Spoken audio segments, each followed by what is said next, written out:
This episode is brought to you by the Madison Community Foundation.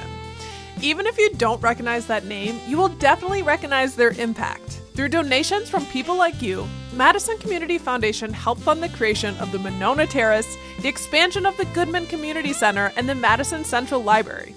And their community impact grants support hundreds of local nonprofits. When planning your year-end giving, visit madisongives.org to donate. Start a donor-advised fund or leave a legacy with Madison Community Foundation. Kick off the holiday season early this year with the Wisconsin Chamber Orchestra's performance of Handel's Messiah. Written in just 24 days, don't miss your chance to experience the most performed classical piece of music worldwide.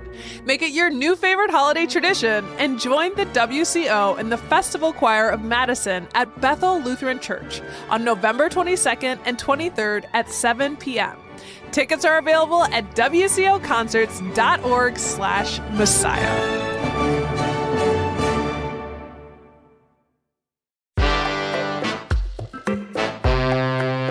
Today on CityCast Madison.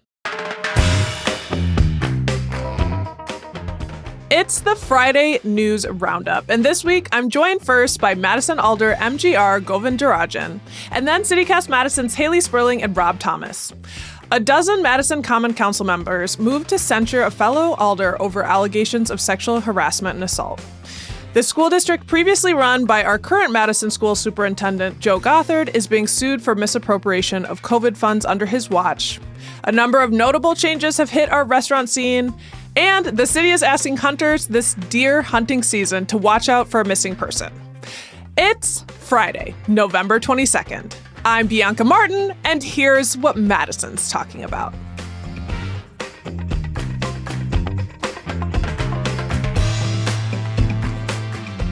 So we are starting our Friday News Roundup with some big news at the city level. If you're around young ears, you may consider firing up this episode a bit later.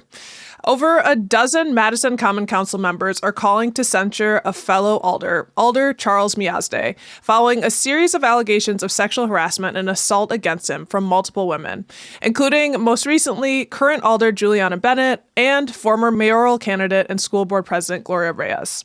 The city's mayor Satya Rhodes Conway also signed on as a sponsor. So we've invited the author of that resolution on, and he's with us now, Alder MGR Govindarajan. Thank you so much for joining us.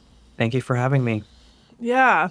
So you put forward a resolution this week to censure Alder Charles Miazde for, quote, conduct unbecoming of an alder, unquote. And the resolution at this moment has you and 12 co-sponsors signed on, including Madison's mayor. First, what does censure mean exactly in this case? Yeah, so censure is basically the council's way of saying, hey, we formally see your actions as disrespectful and not what an alder should be doing. There is no real weight to it. It's more symbolic, unfortunately, but it is a very formal thing to do, and it's the first time I believe that the city of Madison has done it. So, this is kind of like a rebuke of the behavior that's been said. The multiple women that have come forward, there was an investigation, and they were found to be credible, but that he has not violated any state or city policies. I'm just curious, as the author of this resolution and a member of the Common Council, why take this step? Yes, I mean, the report did find that he didn't break any city ordinances or state laws, but the report also stated that his repeated pattern of unethical behavior frankly, I find it to be pretty disgusting. It's not what an alder should be doing. Elected representatives should be held to a higher standard above state law and city ordinances of just societal norms and expectations. And the bar is very low on this. It's been very disappointing.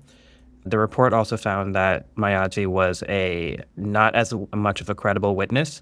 A lot of his statements were inconsistent. They were vague. He had very selective memory. And I think that is very important because one of the criticisms I've heard about this resolution is that it was not due process, and that just simply is not the truth. As many of the witnesses they came forward and were able to talk to this investigation firm, and they were able to be credible witnesses, but Charles Mayate also had the opportunity to defend himself with this attorney and speak to all of the stories. And that is due process, in my opinion, being able to defend yourself against accusations. And after that whole process, they did find him to be a less credible witness, still engaging in conduct that he should not have done so in. Mm-hmm. And you said that there's been some pushback that there hasn't been due process for y'all to put forward this resolution? Yes, I've heard back from at least 2 alders so far. Yeah, that was my next question. What's the outlook for this resolution? And do you expect more council members to sign on? I got a text message literally 3 minutes ago with one more co-sponsor. So I believe that's 13 now, unless they're already on the list. But we have at least 12 that you mentioned. So that's enough to pass this resolution. So I expect this to pass. And do you feel like there's a unified front then among the majority of council members on this issue, that there should be kind of a public reprimand of the behavior? I think so. I mean, we've been seeing everything that's been coming out since last March, and we needed a legitimate process outside the court of public opinion that we can rely on, that we can get factual evidence on, so we can make a formal censure. And I'm not saying like we've been looking forward to this or anything, but we know that this was the right move, and it was, in a way, long overdue as well. Mm-hmm. And originally, there were calls to remove him entirely from council. Would this censure be a step towards that or completely different? It's a different procedure, and yeah, the steps to expel an alder member is very intensive. It requires the council to put on a hearing, and instead of becoming like a legislative body creating rules, we kind of turn into a quasi-judicial body where we have to bring in witnesses and hear evidence from them. And then any 20 of our alders, including Mayati, could question those witnesses, and potentially those witnesses could be survivors. And that places a lot of burden on those witnesses. There has not been a decision made that I'm aware of. I do believe that his presence on the council is detrimental for his district and the council as a whole. I have encouraged him to resign. I have called on him to resign very publicly, and I have said it directly to him as well. And it's a big statement that him being on the council is detrimental to his district and to the city. Yeah. I mean, imagine you're a constituent in his district, and whether it was him or someone else, you have gone through an experience, whether it's sexual harassment or domestic violence or anything else. How are you going to feel comfortable reaching out to your alder if he has very publicly been accused of all these horrible things? You're not going to be able to get your constituent services met. By continuing his term, he is providing a disservice to his community. Mm. And so ultimately, what impact are you hoping this resolution has? I hope it shows him that the best recourse for him is to leave the council. For the city of Madison, that's the best move. Well, MGR, we just really appreciate you coming on and telling us about the resolution and giving us this background. It's really, really essential. And thank you for taking the time. Yes, thank you for having me. All right, before we dive into any more news, let's take a quick break.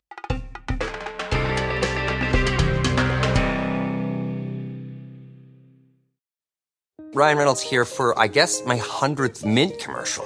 No, don't. I mean, honestly, when I started this, I thought I only have to do like 4 of these. I mean, it's unlimited premium wireless for $15 a month. How are there still people paying 2 or 3 times that much?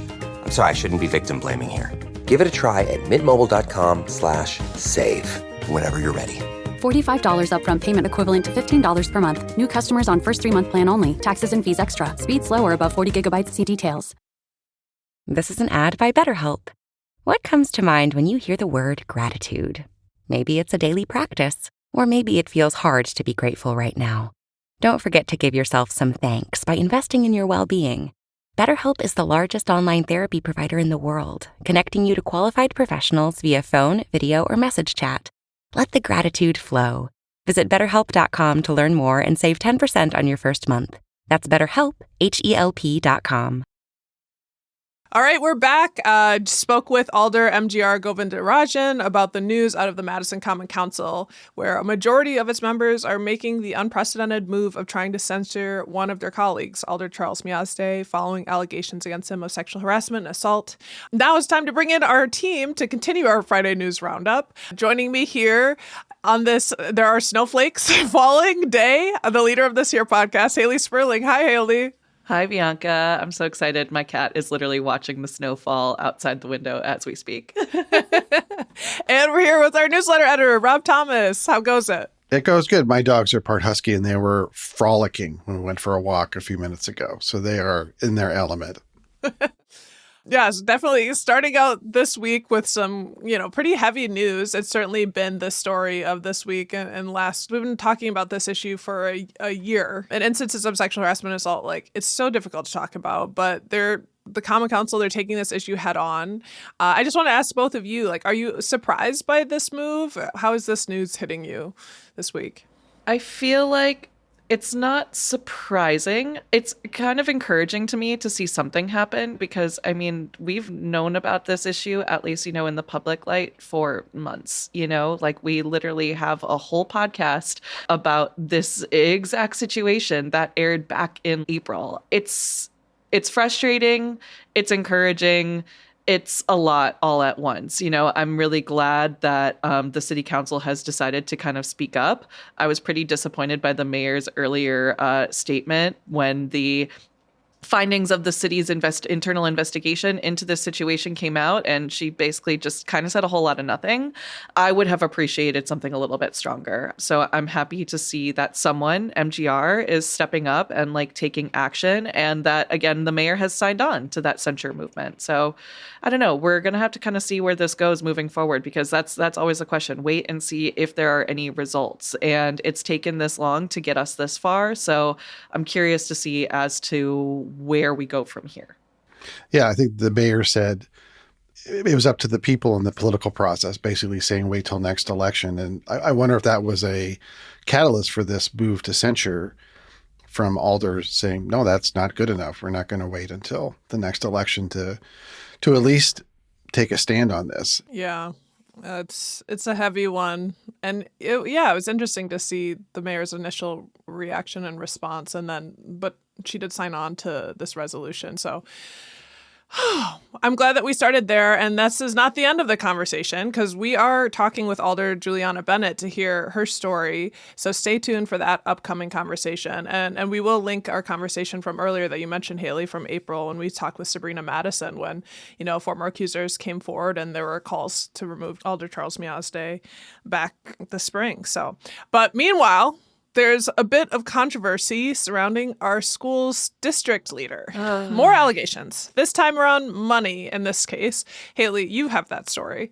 Yeah, so we've got some news this week fresh out of my home state of Minnesota that, as Bianca mentioned, has some pretty direct implications for the Madison Metropolitan School District. So earlier this week, a lawsuit was filed by two former employees of the St. Paul Public School District, alleging that the district misused a substantial amount of federal COVID-19 relief dollars under the direction of Joe Gothard, who we now know as the superintendent of the Madison Metropolitan School District. So yep, it's a big one. The 54-page complaint alleges that the district retaliated against the plaintiffs when they raised concerns over these questionable budgetary practices. So essentially, these are two whistleblowers coming forward who were saying, we lost our jobs after we started speaking up about these situations. And to be clear, Gothard himself is not named as a defendant in the lawsuit, but his name does appear in the filing 85 times. So basically, the suit alleges that Gothard played a, quote, budgetary shell game, unquote, in St. Paul by using COVID-19 funds to help plug the district's budgetary shortfalls. The complaint also claims that public funds were used for private purposes when in 2022, Gothard held an invite-only event for roughly 300 district leaders, where the cost of food trucks alone totaled roughly $10,000. Basically, the school district's both in Madison and in St. Paul aren't really saying anything. The St. Paul School District told the Minnesota Star Tribune that it would not comment on pending litigation, but it did note that, quote, an outside auditor issued a clean or unmodified assessment for the fiscal year of 2023, unquote. So basically saying like, hey, we had someone look at our numbers for that year and it all came out fine. And again, MMSD hasn't commented on the matter yet either. A spokesperson for the district told the Cap Times that they were aware of the situation, but they would not give a statement on pending litigation in another state. So, how will this affect Madison? That's kind of the question that we're left lingering, right? I think personally, the district is very, very lucky that this news is coming to light after the election. The district just asked for a lot of money. We had Joe Gothard on this podcast talking about why the district needed more than $500 million in taxpayer funds. And for what it's worth, MMSD is still expecting to have a $22.9 million structural deficit this year, according to the Cap Times. So no one is immune from these budget issues. And this is just really, I think there's going to be a lot of scrutiny on the district and on Gothard specifically, who is new to the job, right?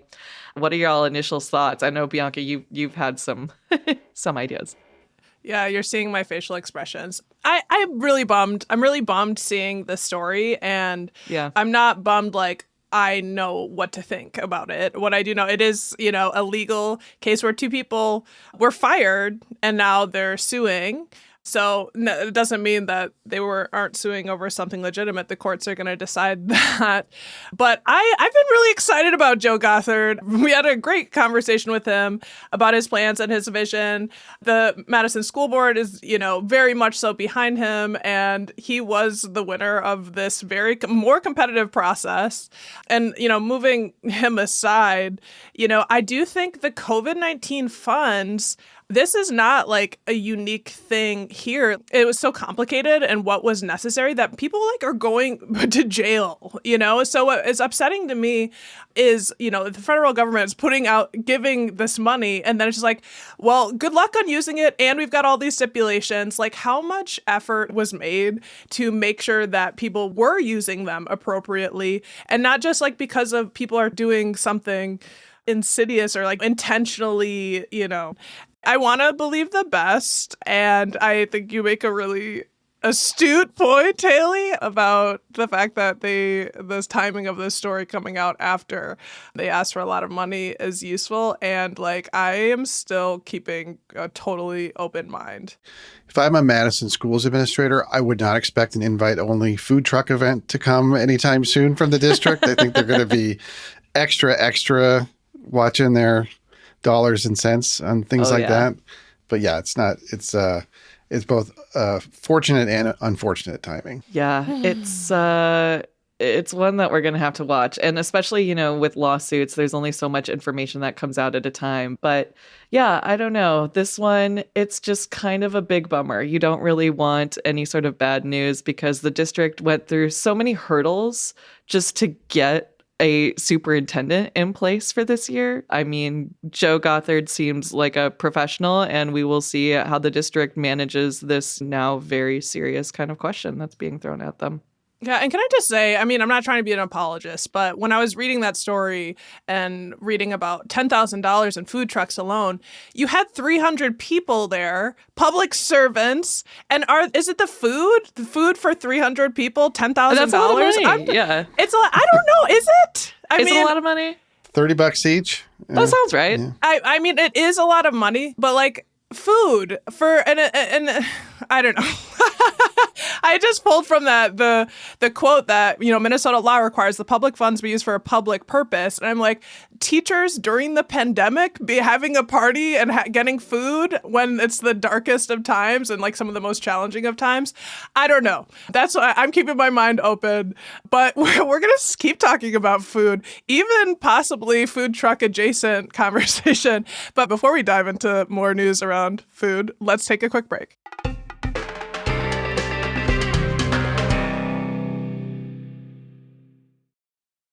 This episode is brought to you by Amazon. The holidays are here, and you know what that means? It's time to get your friends and family the gifts they deserve. Take the stress out of shopping with Amazon's great deals and low prices on a huge range of items from toys to tech and much more. Whoever you're gifting for, Amazon has great prices on everything you need this holiday season. Shop Black Friday week deals now. Way to eat a tea. You're listening to an ad for PC Game Pass. Want new games on day one like Indiana Jones and the Great Circle? How about living out your Sims life with EA Play? We're talking high-quality PC games all for one low monthly price. We got you. Learn more at xbox.com/PC Game Pass or click the banner. Indiana Jones and the Great Circle available December 9th, 2024. Game catalog varies by region and over time. Okay, that's the ad. You can go back to doing whatever you were doing now. We're back, and as promised, there have been some changes in the Madison food scene.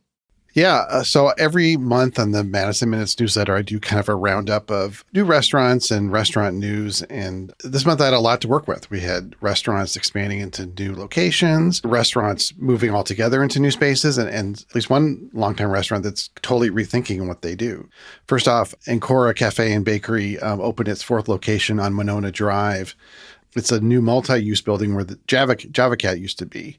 It's the smallest of the 4 Ancoras in town, but it still has plenty of seating. I went over there on Wednesday opening day, and it's like kind of a narrow space that fronts Monona Drive, but lots of space. And inside they have full-service coffee and a food menu, but this is the first Ancora to also have a drive-through. Oh. And so people can just hop off Monona Drive, get their coffee, and hop back on. The one caveat there is that while you can get all the drinks through the drive-through, the only food you can get off the menu is their breakfast sandwiches and yogurt parfait. So if you want something, like I had the breakfast burrito, which is great, and you had to go in. It was worth parking for.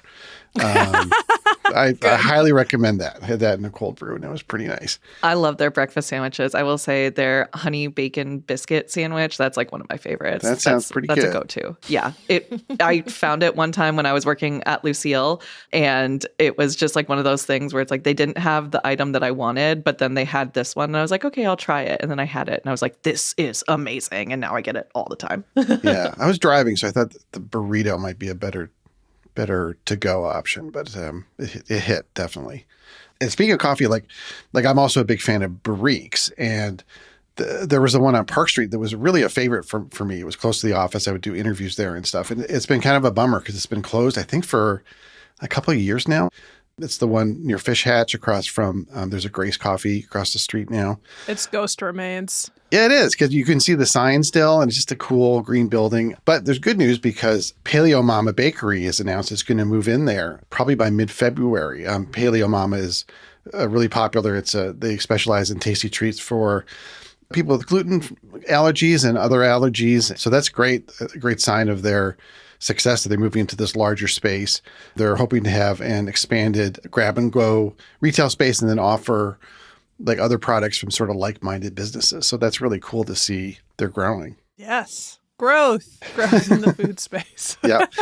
And then Stalzy's Deli is staying put, but they're totally rethinking what they're doing. So Stalzy's Deli is known for these piled high sandwiches. I mean, they're a place I think a lot of people take visitors around their town because it's such a great spot. Last Sunday, they took out all their tables, and they're not doing dine-in or traditional carry-out service. They're going to do catering and then be more of like a retail space to sell the meat and other ingredients that they were putting in the sandwiches. Like if you used to go there to get the Rachel sandwich, one of my favorites, now you can buy the ingredients and make it yourself at home, I guess. That's my favorite, the Rachel. That's literally like what got me hooked on Stalzy's because, Reuben, it can be kind of controversial with the sauerkraut, but the Rachel is much more approachable because it's got coleslaw instead of the kraut, and it is so good. Yeah. I need Stalzy's to just like cater my life. It's certainly a trend that we've talked about, after the pandemic and people just like getting so much takeout. People are deciding, we don't even need this space. Like, let's actually just do more, pick up. And it's ringing a certain like bell for me where we're not having these communal spaces anymore because it's like the businesses are like, well, we're making a lot of money without it. I really liked it. Way back when, before Madison Minutes became part of the CityCast family, we actually used to work out of the office building, literally right across the street from Stalsies.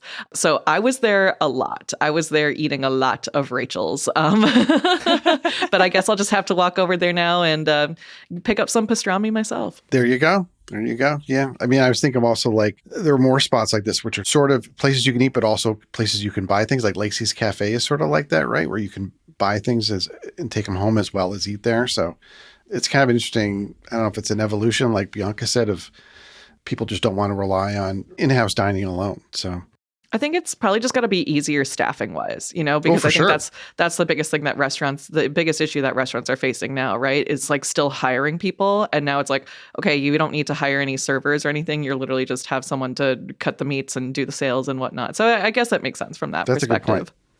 Yeah. The last one I'll mention was Daisy Cafe and Cupcakery, also in Atwood, closed after a lot of years. And there's a sign out front. They're already announcing what's coming there next. It's going to be a Mexican restaurant called Tacos Madres. And it's coming from the owner of both A La Brasa restaurants in town. And he's hoping for a mid-December opening. So that'd be interesting to see a Mexican restaurant in that space, I think.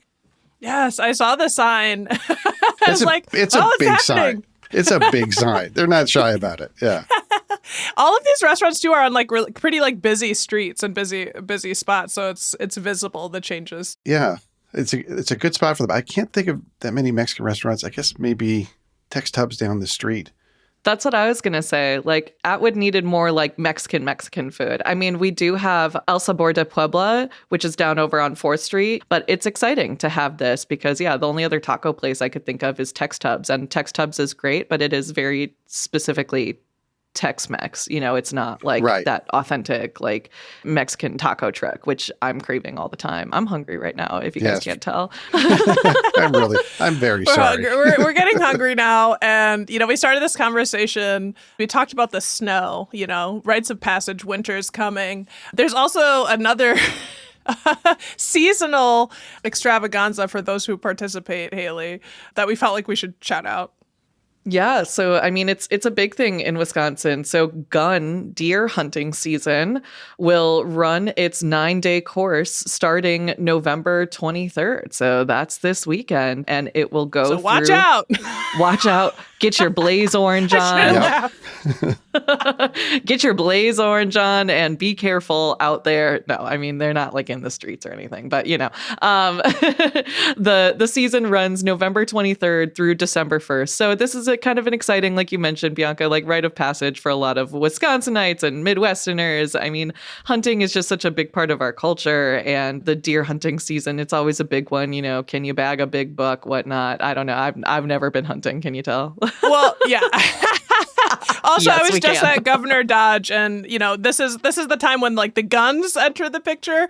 Before is the bow and arrows, archery, and they're out. Just as many people are like going and walking around. I thought it was important to flag as someone who goes to Devil's Lakes. Like there are some parks that have areas that are like you can hunt, and I have brown skin, and I was wearing a brown jacket, and I was walking by myself and realized everyone else is wearing orange. I am not safe, possibly. Get yourself some blaze orange. We gotta get you a vest. But law enforcement is asking hunters to keep an eye out for a missing Madison man who was seen in August.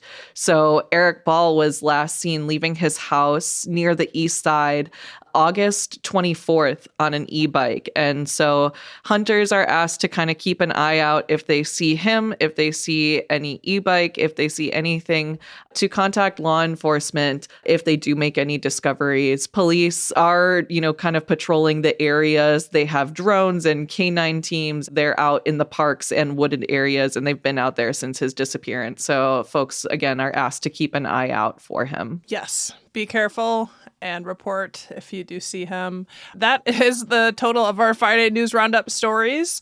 Before we go, we have a producer position open. So if you want to come work from us, you should try. You should put in an application. We already have received a number, but we just want to, send up the flare while we're on the hunting conversation. But if you love Madison and Madison's stories and have audio editing chops, consider applying.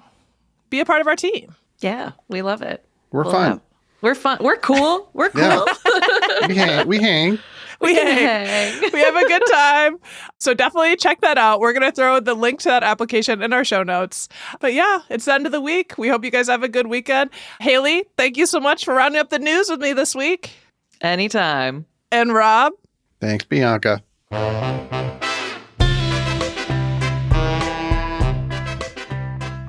That's all for today. Here on CityCast Madison. I'm Bianca Martin, your host. We're produced by Adam Sage and Natalie Rivera. Haley Sperling is our executive producer. Our theme music is by Carl Christensen. Rob Thomas is our newsletter editor, with some help this week from Natalia Aldana. You can get more news delivered right to your inbox by subscribing to Madison Minutes. And if you enjoyed today's show, why not share this podcast with someone who follows city politics? See you back here Monday morning with more stories from around the city. Until then, have the best weekend.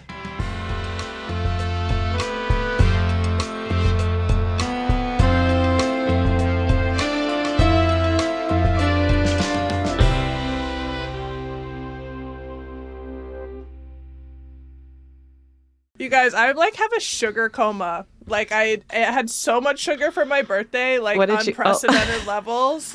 Cheesecake for breakfast. Ooh.